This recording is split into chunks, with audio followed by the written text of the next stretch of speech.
Hello everyone, कैसे हैं आप सब। एक बार पुनः शिव कोचिंग क्लासेस पर स्वागत है। उम्मीद करता हूं आप सब अच्छे होंगे, मस्त होंगे, बेहतर होंगे, आपकी पढ़ाई बेहतर चल रही होगी। क्लास 11th फिजिक्स में चैप्टर 3 चल रहा है, जिसमें आज हम बात करेंगे रेखीय वेग और कोणीय वेग में संबंध। बच्चों, रेखीय वेग का मतलब आप सबको पता है कि कोई वस्तु जब सरल रेखा में गति करती है तो उसका विस्थापन कितना है और कितने समय पे वो दूसरे बिंदु तक पहुंचा है, उसका अनुपात आपका रेखीय वेग कहलाता है। क्योंकि वेग बराबर होता है विस्थापन बटे समय। विस्थापन सबको पता है कि मान लीजिए कोई वस्तु एक निश्चित दिशा में गति करती है, तो जब निश्चित दिशा में तय की गई जो दूरी होती है वो आपका विस्थापन कहलाता है। क्योंकि भाई साहब, वेग है ना, वेग क्या है, एक सदिश राशि है, तो विस्थापन भी एक सदिश राशि, तो एक निश्चित दिशा होती है। लेकिन जब हम कोणीय वेग की बात करते हैं बच्चों, कोणीय वेग क्या कहलाता है, तो सबसे पहले तो कोणीय वेग समझना है कि वृत्तीय मार्ग पर होता है।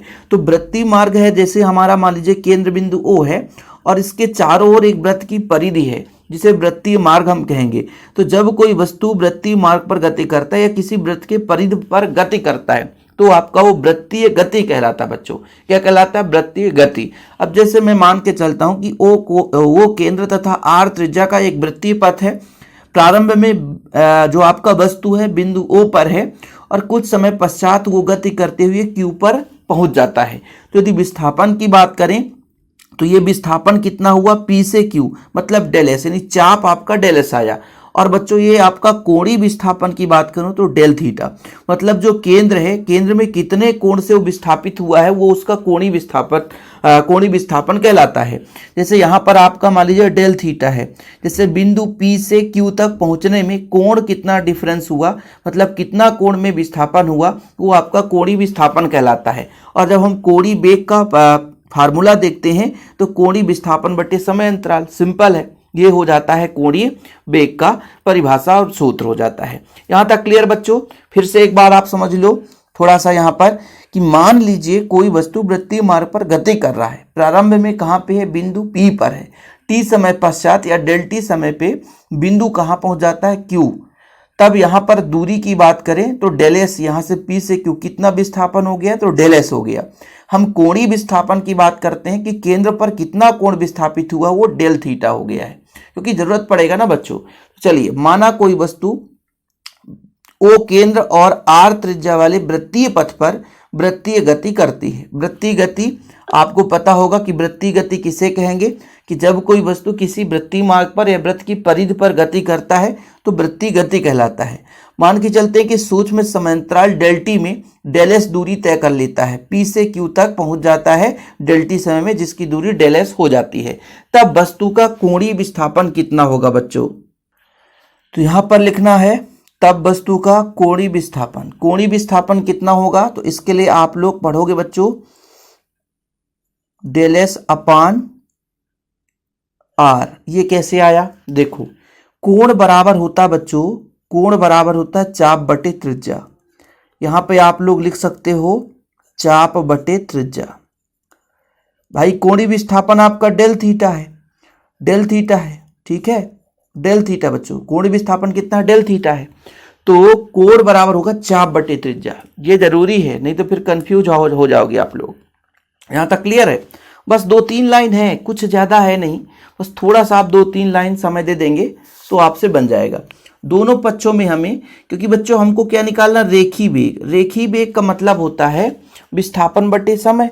तो हमें समय का क्या करना है? दोनों पक्षों में भाग देना है।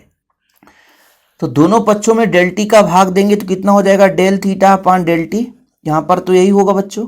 और इधर आपका डेल एस है और इधर अपन डेल टी कर सकते हैं। 1/r है तो उसको अलग से लिख दो, 1/r, 1/r। दोनों पक्षों में हमने डेल टी का भाग दिया है बच्चों, तो इतना हो गया। अब यदि मान लीजिए समय सीमा लें कि अत्यंत सूक्ष्म हो, तात्क्षणिक जिसे बोलते हैं, मतलब समय बहुत सूक्ष्म हो, यानी डेल टी का मान जो है बच्चों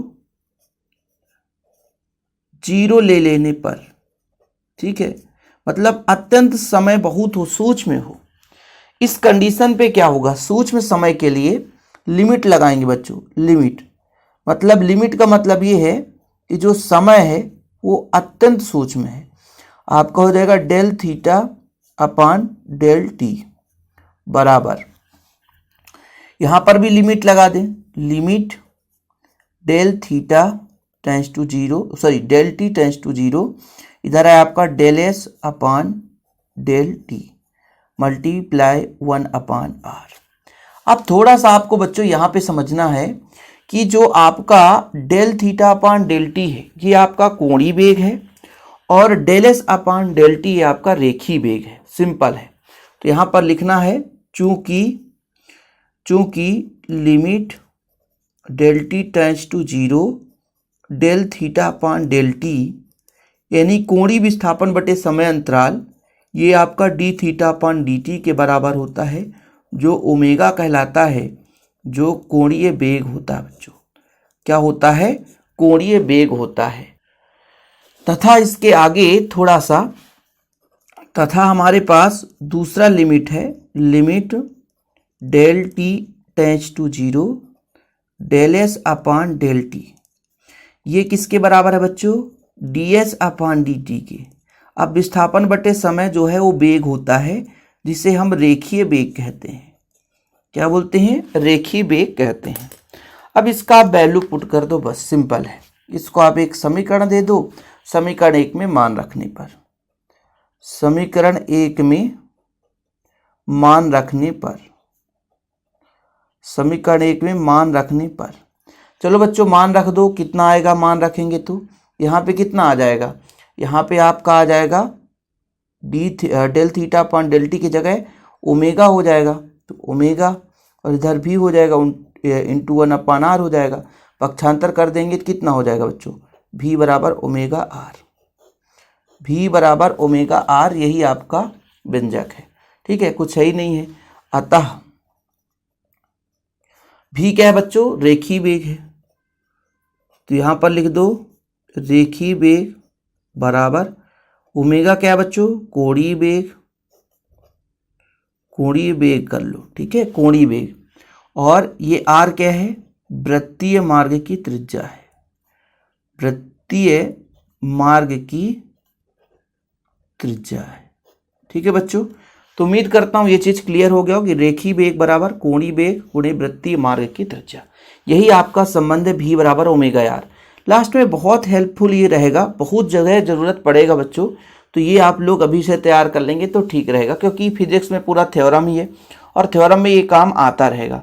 इसलिए मैं हमेशा कहता हूँ कि प्लीज़ आप लोग पूरा वीडियो देखा करें, और नोट्स अभी तक नहीं लिए तो नोट्स ले लें। कॉन्टैक्ट नंबर है 9685299149, 9685292949, मेरा पर्सनल नंबर है। एक छोटा सा अमाउंट लगता है बच्चों, प्रॉपर रूप से हर चैप्टर के नोट्स दिए जाते हैं। ठीक है, तो जो बच्चे अभी तक नोट्स नहीं लिए हैं, नोट्स लेकर प्रॉपर रूप से तैयारी बनाए रखें।